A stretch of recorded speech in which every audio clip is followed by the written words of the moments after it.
Welcome to USA Global TV and Radio, where our mission is to provide education, entertainment, hope, and inspiration.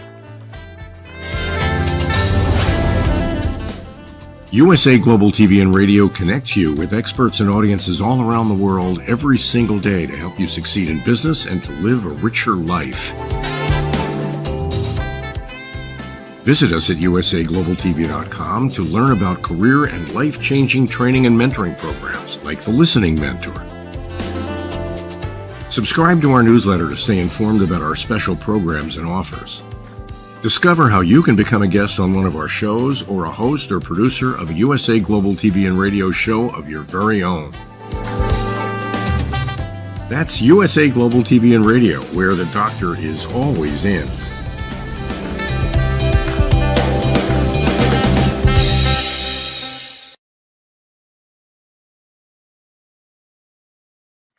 Hello and welcome to USA Global TV and Radio in partnership with E360 TV. My name is Caroline HEWARD and I'm your host for this evening. And behind the scenes, we have the wonderful and amazing Dr. Jacalyn producing the show for USA Global TV and Radio in partnership with E360 TV. Good morning, good afternoon, and good evening to all of our viewers across the world. I've just been hearing some numbers of some of you that are tuning into our show, and a very, very warm welcome to our new viewers from E360 TV and across other platforms. My name is Caroline HEWARD, and I'm known as the Harley Street Stress Expert.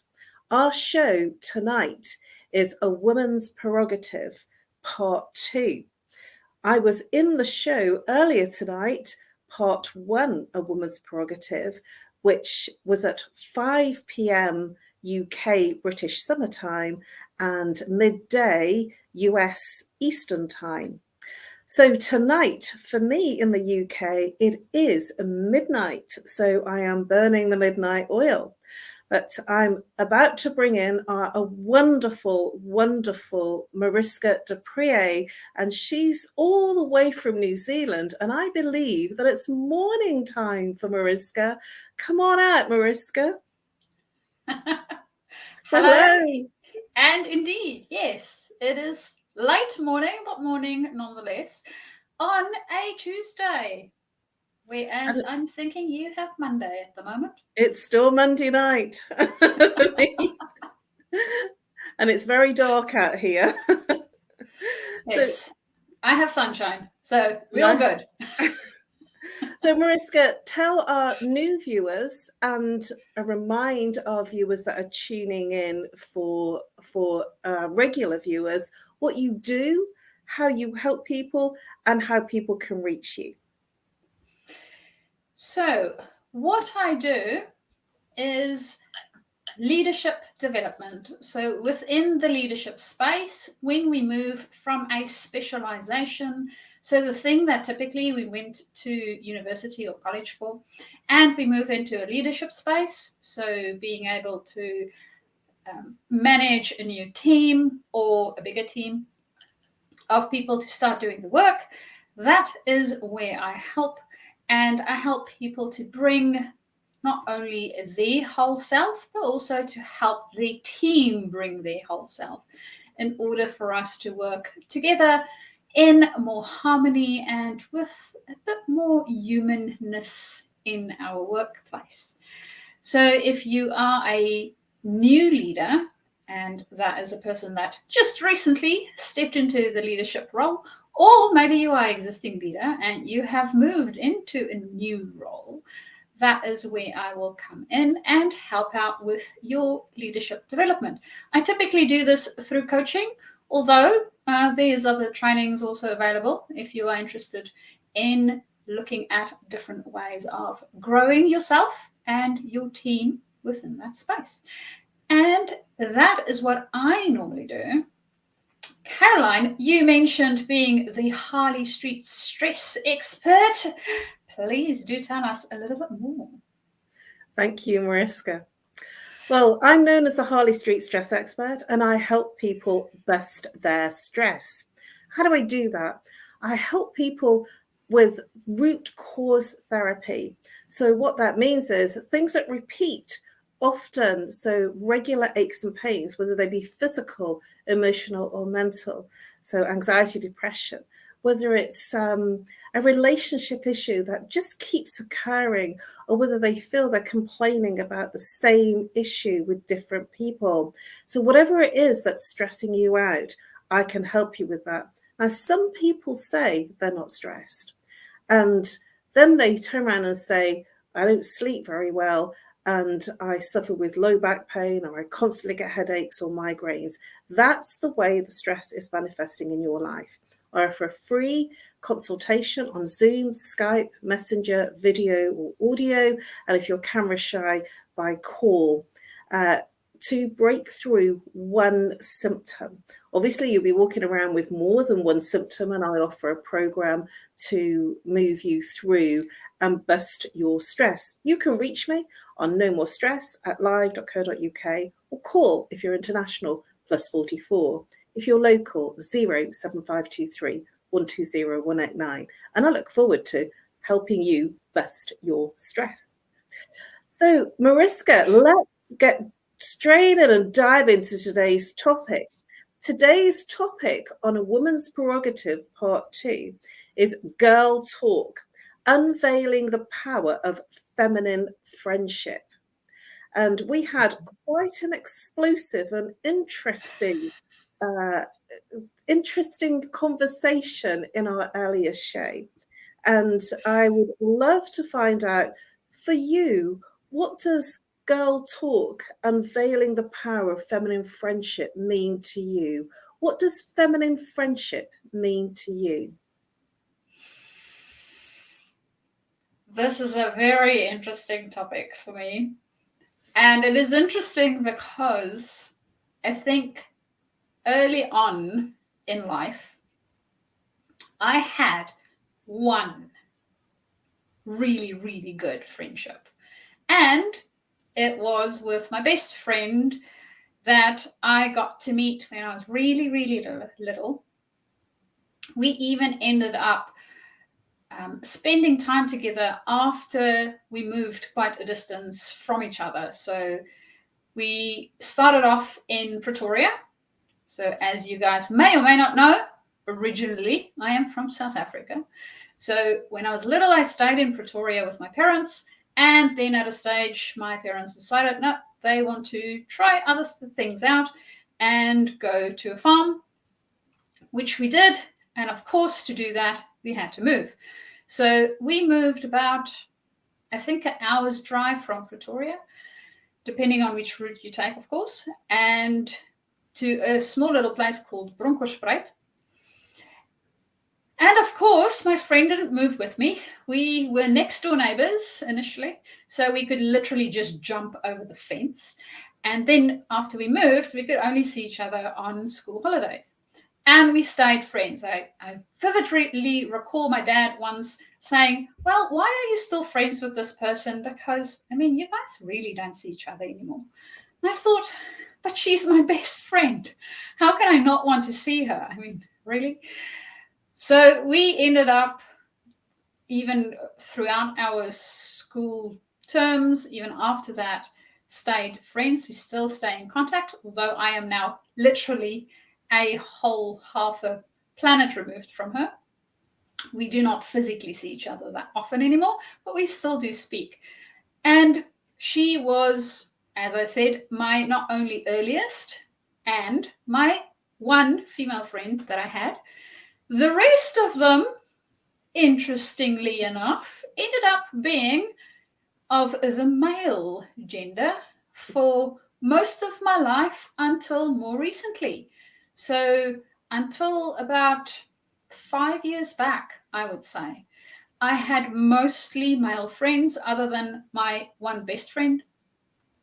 And I have now recently started getting more female friends into my circle. So it's been a very, very interesting evolution for me in general. And I have to say, I do appreciate the female perspective on things, especially I think there's certain things that we just, as ladies, go through, our bodies are different. So inevitably, we'll go through different things than guys do because their bodies are different. And it's good to have those close people that you can share those, well, sometimes embarrassing things with, and figure out what it is all about and how it works for us, and go from there. So, Caroline, how does it work for you? What's your journey been like? Well, rather similar in terms of the fact that I've always had a lot of girlfriends. That's been since I can remember, since the age of 5, of living in the family home where we moved in 1969. So when I was 5 years old. And I always had that wide circle of local friends. And that was wonderful for me because I had friendships in different places. When I was 5, I demanded that my mum took me to church, and I was the only one in the family that actually was going to church from the age of 5, and I joined the church choir. So I had a group of friends that were mainly girls, but some boys from the church. And then I had my local friends that lived in the area that I knew from school, but actually lived in the area. And then I had friends from different things that I did, like sort of there was a community centre, and I used to go to the community disco. I think that was on a Tuesday night at 6. I think it was 6 o'clock till 7:30. So it was quite late, for a young person. But it was literally at the top of the road. And so I had different segments and sections of friends that shared different interests. And so I felt very privileged that I had a lot of friendships outside of the home and a lot of good, close friends. And like you, I had a lot of boys that were friends as well. And I never really differentiated because I was just friends with everyone. There were particular friends that I had in school that I looked up to that were either the same age as me or older than me. And there was a lot of, I do hear what you're saying about, when you've got girlfriends, that there are things that you will share. And I certainly had my fair share of girl friends that they would share makeup tips that the boys just couldn't share. And, things that you said and did that you shouldn't say and do, when the boys were around. Like one of my friends told me when I think I was about 15, or maybe 13, she was 15, and they were twins, and they were getting ready to meet some of the boys. And she quickly hid the makeup. And I says, "Oh, why are you doing that?" She says, "Oh, you never show a boy your makeup." And so I learned from my older friends, not to do certain things or show certain things because they were the girl things. So yes, I feel very privileged that I've had a wide range of different friendships that worked for me. And I did generally prefer to belong to different types of groups. And I had different friendships in those different types of groups that I had encompassed within my life. So are there any groups that you belong to, Mariska, that moved you into different types of friendships? As you were mentioning all the groups that you belong to, I had this vision of Caroline being a social butterfly, going into all these different spaces. And then I'm thinking about myself. I'm going, yeah, I didn't do that. I have a tendency to be a little bit more introverted when it comes to friend groups in general. So I really, really enjoy having one-on-one conversations. It's not that I didn't go out when I was younger. I think I recall having to wait quite late until really my sister was ready more than me to go out for a dance, for instance. My parents refused that I could go to dance when I started high school. And when my sister started high school a year later, it was all good. then we were able to go to a dance. Go figure. I don't know. I thought she was the same age than me when I wasn't allowed to, but as soon as she was with me, I don't know whether it was a pair thing or not. No idea how that worked. Although the farm life didn't really bother me as much because, as I mentioned, my best friend wasn't even in town. We literally only saw each other over school holidays, and then I would go and visit her, or she would come and visit me, and we will spend all our time together. And for the rest of it, didn't really have that many groups that I belonged to. Did a little bit of athletics, weren't really part of any groups within the athletics, and did a bit of science, same thing there. So initially didn't have a lot of groups. Later on, I think as I have grown into different spaces, for instance, now I am part of quite a few groups, especially within the coaching circles. And not only for the networks that create within these groups, also for the learning that I can get from the different people. So I think my intentionality for when I join a group is mostly around learning. And then as an addition, I get friendships from it, which always work out brilliantly because that is also the way that me and Dr. Jacalyn met. And if it was not for me and Dr. Jacalyn, I would never have met you, Caroline, which is also a wonderful relationship that we've built. Woohoo! 3 cheers for Dr. Jacalyn in the background. From both of your fans right here.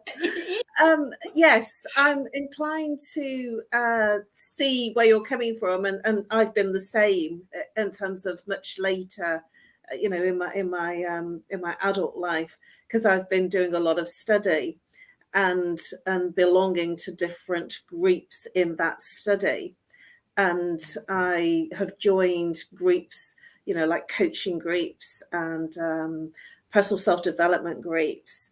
And I've always been a bit of a, you know, what you might call a groupie. and from that space, I've made friends in all sorts of walks of life that I probably wouldn't have ever met if I'd have stayed in my own circle of career and education. And, you know, I joined a group called Junior Chamber, which was a personal self-development group when I was 27. And in that group, I was doing lots of projects, and we did lots of socials like dinners and receptions and, you know, travel.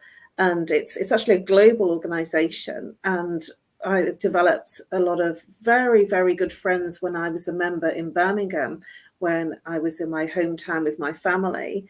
And then I landed up with a whole sphere of new friends when I moved to London and moved the membership and joined the London group.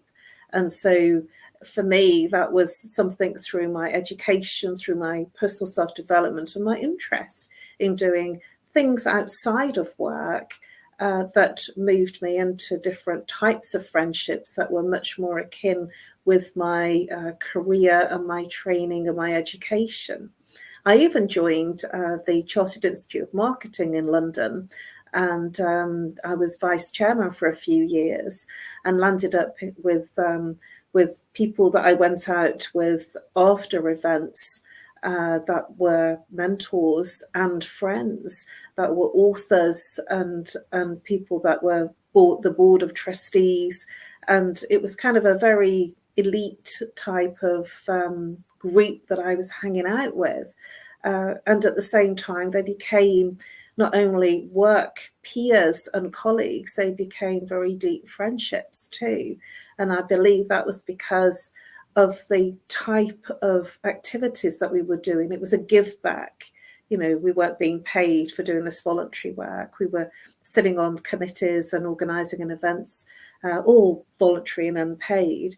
But out of that, we became, you know, very close as friendships and colleagues. And I had a lot of people that took care of me when I was in marketing, primarily because I was the newbie and the young one, and I was very coachable and really interested in doing other things. So that was for me my give back, and at the same time it brought me into a very wide sphere of friendships that would never have been possible unless I had been doing that type of work. So tell me, Mariska, what about you in terms of, I know that engineering is your background, and I know that has, is quite tricky. Certainly in the UK, it's very masculine dominated in the UK. Mm-hmm. How did you find being in your industry and the friendships that you gained through your peers and colleagues? Did you gain friendships from that perspective? And how did that move you in terms of being in sisterhood and in female friendships? The engineering the engineering space, as you mentioned, also within South Africa, I think it's I don't want to generalize because I don't know all countries. For most countries, especially within the mechanical engineering space, it is more male dominant. And that's the space in which I operated. I remember when I initially started within the space, we had only guys. There wasn't really any ladies around. And at the stage when I did my training, there was one other lady that came along that also needed to do her training. So she was in a different department, but we trained sort of together at the same time. And I thought, yay, another female. I'm going to have like the greatest experience with this person because we're going through the same thing, we're seeing the same thing, so this is going to be great. It was not. Unfortunately, we didn't hit it off. It happens. So as you mentioned a little bit earlier on, Caroline, for me also, humans are humans, and either I can work with this human or I cannot work with this human for whatever the right reasons might be. And this specific person, we just literally didn't have anything in common. It was a little bit like pulling teeth when we had conversations, really, really tricky.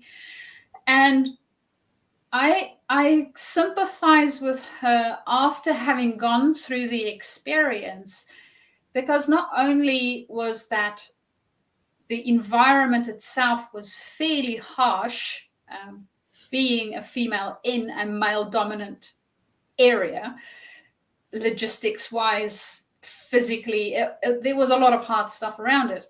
She also had to move for her to be in that specific job at that stage. So initially she was, I think, from the Cape, and she had to come to Mpumalanga for the work that she did. So she was away from family. There was a lot of stresses involved, and that might have contributed to the fact that at that stage, maybe wasn't the right time for us to get into a deep bonding conversation. And unfortunately, that never happened. So at work, yes, I did build a lot of friendships. My friendships were predominantly male. I think in all my career, other than with the procurement staff, which were female, as well as some of the finance staff, which were female mostly as well, most of the other people that I worked with were male. So most of the people that I ended up being friends with were male. There was a few, as I mentioned, in procurement as well as in finance. And that had also had some time to grow and develop. And some have a little bit stronger relationships that I still have, and some of them not so strong because it was more work colleagues than really good friendships. But I have to say, for me, within my work experience, that's where I found some of this richness of our networks and how it works. Now, within the engineering space, another little caveat for people that don't work with engineers, or maybe they do work with engineers, we do have a tendency to be a little bit more introverted. So it takes us a lot longer to make friends with people. And we also have different layers of friends. So when you have spoken to another fellow engineer 3 times, does not a friend make. It takes a wee bit of a time period for us to actually develop those friendships. So that I also found very interesting, because I did see that in some of the other departments that wasn't necessarily as technically inclined, especially communications. I remember communications and marketing within our space. It seemed like those guys made friends by the drop of a hat. Don't know how it works. Caroline, and seeing as you are from that space, how does it work? Please explain it to me that do not understand this thing. I would be happy to, because my when I was married, my then husband would say, Caroline, you go to the ladies and you come out being best friends with someone. What's going on?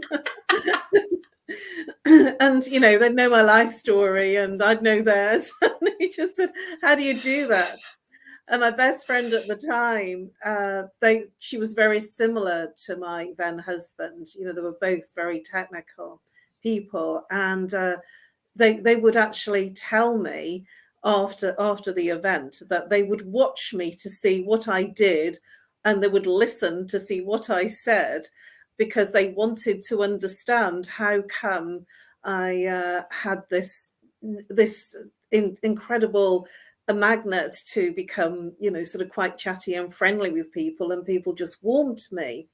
And they were both quite technical people. And what you've described is what they were questioning me in terms of, how do you do that? What do you do? And they still couldn't work it out. And I did do some training with an organization in America called Avatar.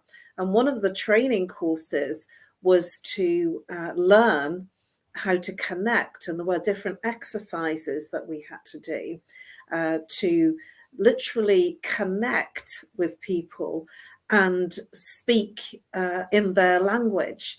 And when I say that, it's like sort of become interested in what the other person is doing and what they're engaging in. So if they are on their phone doing a game, to actually engage, saying something like, are you winning?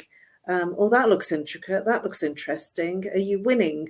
Or you know, sort of, oh, that looks like an interesting game. But just to kind of get into their space so that you're interested in them and what they're doing.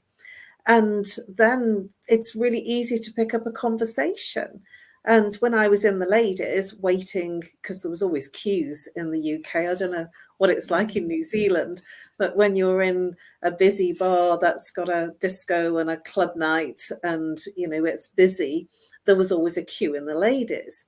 And so while I was waiting, I would chat to the person in front of me and behind me just to pass the time.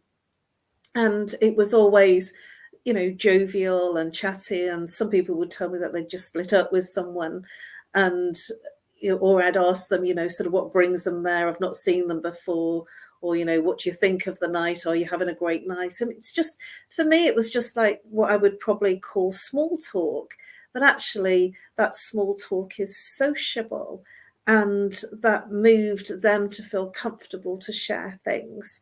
And that's really, you know, the strategies I was using. And I didn't really think of them as strategies. I was just like that, just chatty, interested in other people, because rather than just talking about myself, I was interested to hear about other people and what they were doing and how they were experiencing things, because that made my night interesting. And I was really surprised to find a course, and I didn't even realize what it was, you know, that was teaching these types of skills that I found very easy. So, Mariska, tell me, you're married and I'm single. So this is something that's intriguing me, because I've been single for a long time. I mean, I've been talking about when I was married, but that was we split up back in 2005, so that was quite a long time ago. Tell me, what's it like being married and having female friendships? Good question. I think for me, Caroline, you are not making these questions easy today. Oh, so I'm for me, sorry. No, I haven't really thought about it, because first off, literally, I would share everything with my husband. So he's my best friend, right? He's my best friend, and we share everything together, and that includes our other friends. So when I have a female friend, it's not just my friend, it's our friend. And yes, it might be my friend in the sense that the person came to be our friend through me, but it's still our friend. So it's interesting. I think the only person that I know of that I have as a female friend that hasn't come through me is my husband's best friend that he had from school, and she is also female. So initially, it was a very interesting dynamic, because I didn't know of this person, and later on found out about her, and they could literally just talk for hours about anything and everything, as they did when they were in school. And initially I was like, what the hell's going on here? Later on, of course, I got to be friends with her too.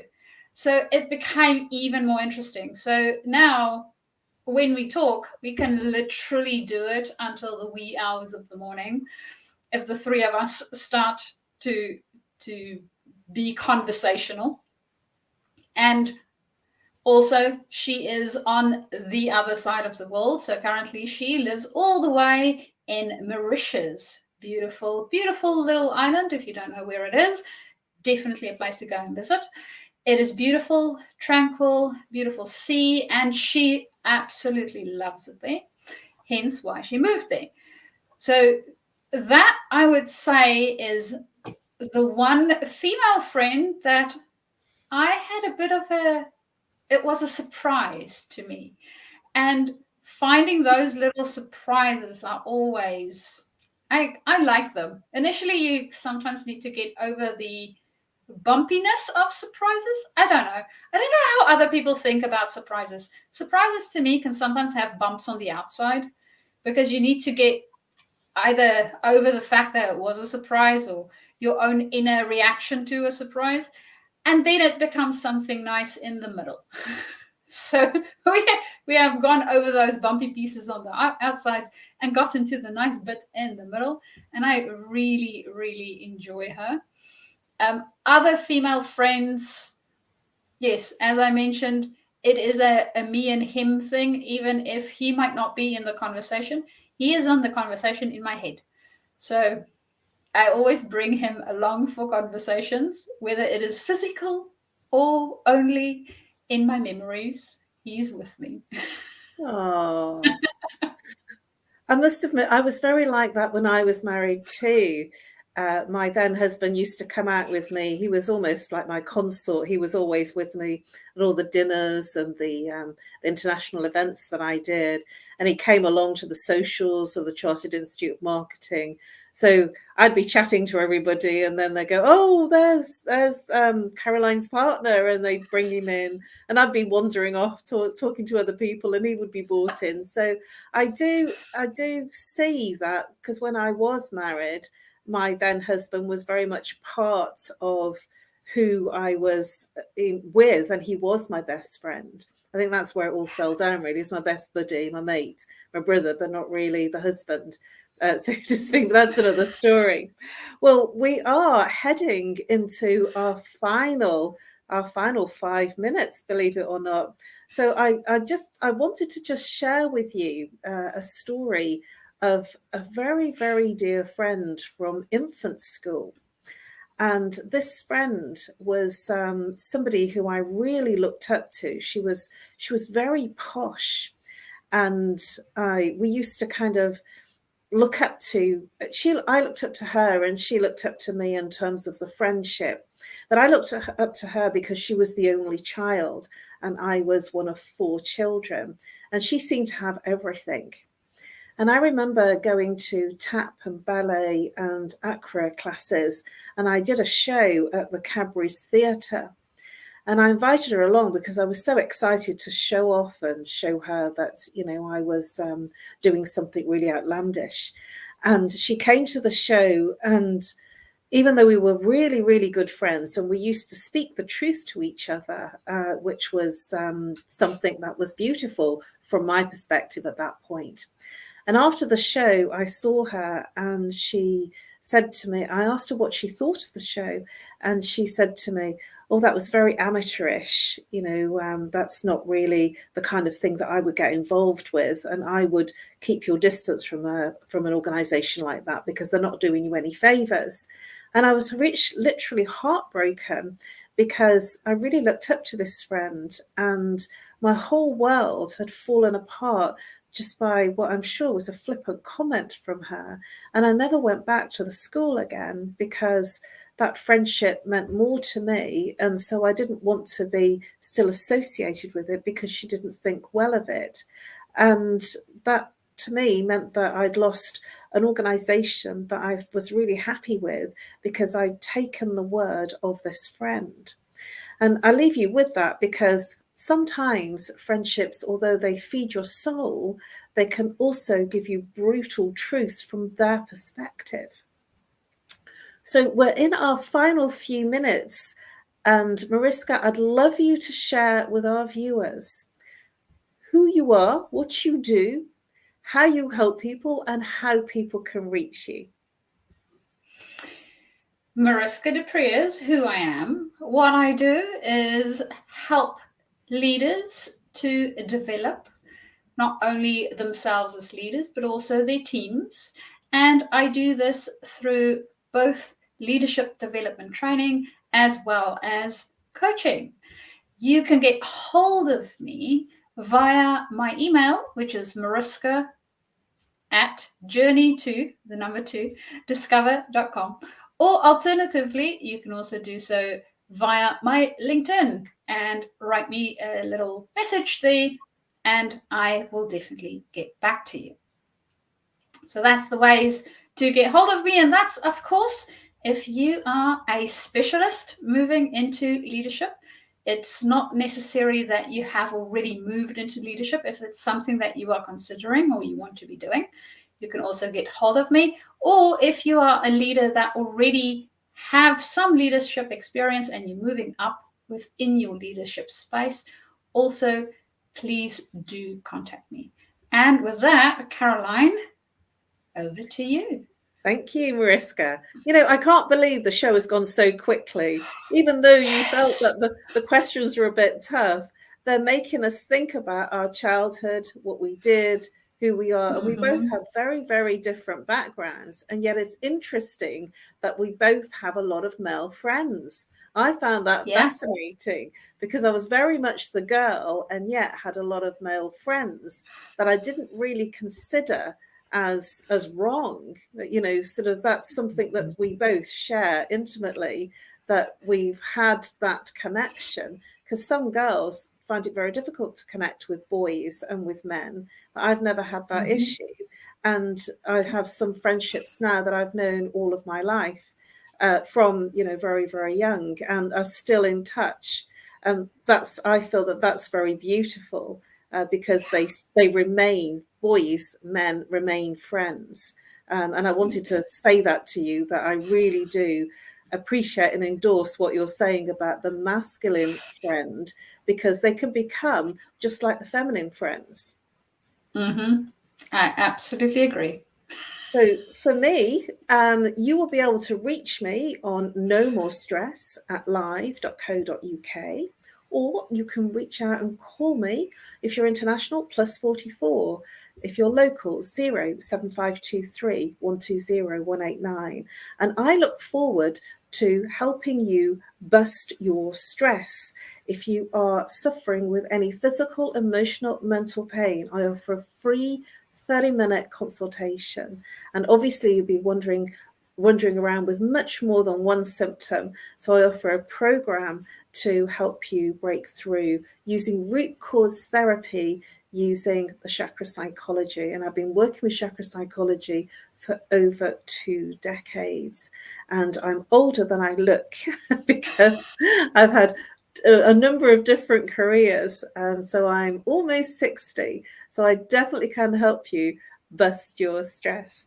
And with that, we are now, after an extraordinary, busy and fun-packed show, we are now going to take a step and move over to the people that sponsor our show. A very, very special thank you to our new viewers on E360 TV, and a very special welcome to all of our viewers across all of the platforms, whether you're here on the live broadcast or here on the replay. Thank you very much for tuning in. We look forward to seeing you next week, same time, same place. It'll be midnight for me, and it'll be a little earlier for you in the morning. Good night, everybody, and over to our sponsors right now. Thank you so much.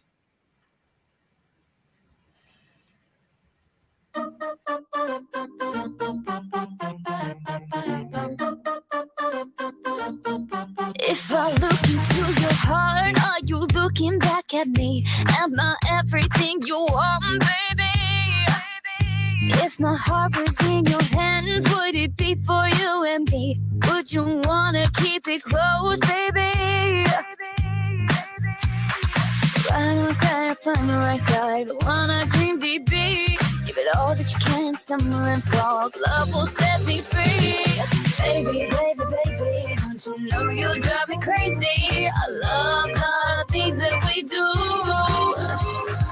Baby, baby, baby, if you say that I'm your lady, 'cause I can't stop thinking of you. If you told me to my face, you would lie right through your teeth. Would anybody know this is meant for me?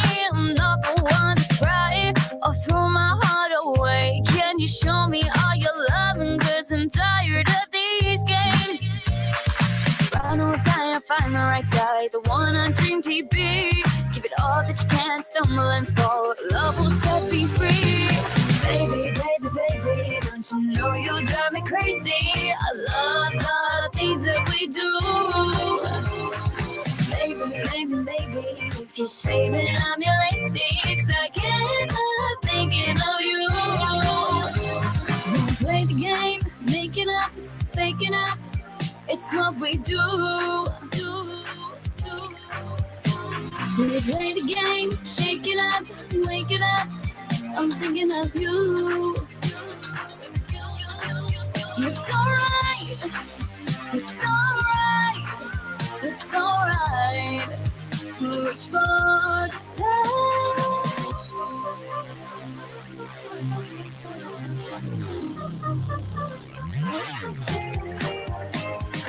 Baby, baby, baby, don't you know you drive me crazy? I love the things that we do.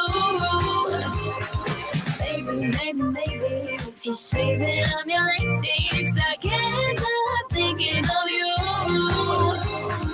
Baby, baby, baby. Baby, baby, baby.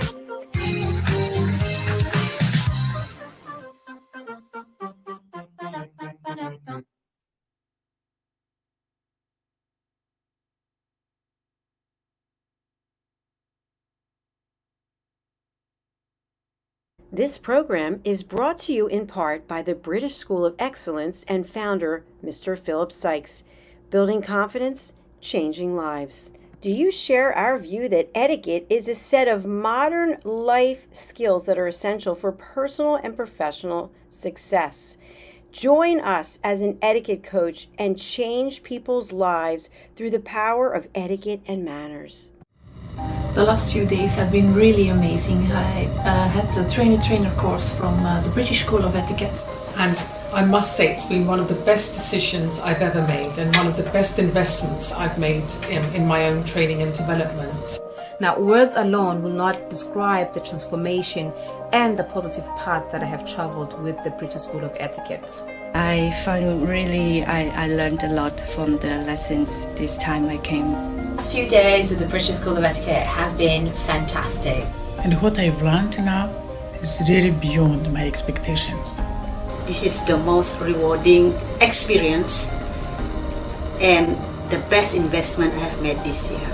It was just great. I learned so much, and when I go back to Belgium I will incorporate a lot of it into my day-to-day life and business. It's been absolutely wonderful for the whole week that we were here. I feel transformed, and I feel like blowing a trumpet and tell people, come and do this school, this class is the best, this is the best school ever. You should take it. It will change your life immediately. I am now able to teach other people how to bring the best of them. Thank you. Thank you, PSC. Thank you. Thank you so much. Thank you. Thank you to our clients for their testimonials on the Train the Trainer program.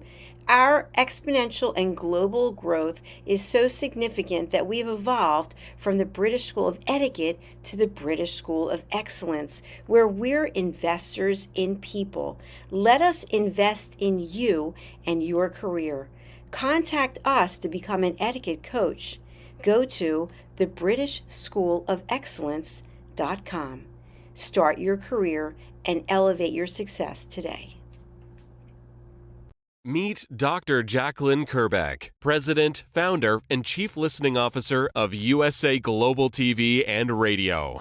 She is a certified life, career, and executive coach. Dr. Jacalyn is the Amazon #1 best-selling author of Behind the Green Screen and Adversity to Awesome.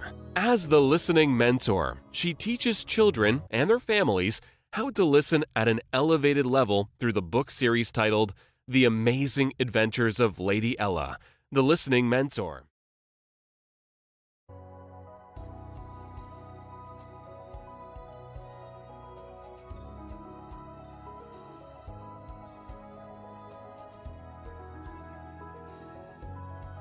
The Creative Hearts Awakening book series features heart-centric creatives who share their awakening journey. Through the Power of Listening educational course platform, people can get certified as elevated listeners on USA Global TV and Radio. Learn how to center yourself and align with nature through the power of nature, plants, and shrines. The Journey of Chakra Psychology course will educate you on the chakras and their meaning. The Intuition of the Heart course will help you understand how to trust your intuition. Learn how to face the shadows of self and understand the impact of following trends and materialism. Set boundaries and ask for permission to help establish better relationships, deeper connections, and more authentic conversations. Take your communication expertise to a higher level with the course for curious humans. After all, we are not robots. Looking to start your own podcast platform? Get everything you need in the Podcaster Pro package with Dr. Jacalyn Kerbeck. How can music, breath, and your voice set you free? Find out with the Power of Listening courses. Dr. Jacalyn is a certified meditation teacher, yoga instructor, and Juice Plus distributor. She will help you create a plan for your healthy lifestyle. As an expert in the art of interviewing with over 3,000 hosted and/or produced live broadcasts, Dr. Kerbeck helps her clients stand out as global broadcasters. Dr. Kerbeck's books are available on Amazon. Start your listening journey by reading. Tune into the Listening Mentor TV show, Fridays on USA Global TV, and learn how listening can be your superpower. Dr. Jacalyn Kerbeck, MBA, DBA,